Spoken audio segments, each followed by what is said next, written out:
ఆయన నిమిషం మాత్రం కోపపడతాడంట, కానీ ఆయన యొక్క దయ, జాలి, కనికరము, కృప, ప్రేమ, వాత్సల్యత ఎప్పటి వరకు ఉంటుందంటండి మనకు? ఆయుష్కాలం అంతా. ప్రజలందరూ కూడా దేవుని దగ్గర మొరపెడుతున్నప్పుడు, దేవుని దగ్గర మొరపెట్టి దేవుని దగ్గర ఏడుస్తున్నప్పుడు, దేవుని దగ్గర మొరపెట్టి దేవుని దగ్గర వారు కన్నీరు కారుస్తున్నప్పుడు, అలాంటి సందర్భములో, అలాంటి పరిస్థితుల్లో దేవుడు వారి మొరని ఏం చేశాడంటండి?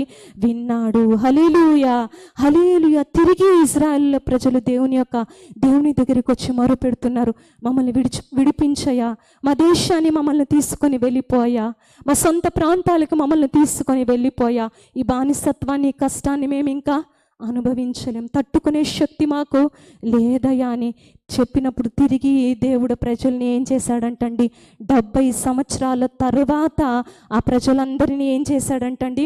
విడిపించాడు. హల్లెలూయా, హల్లెలూయా.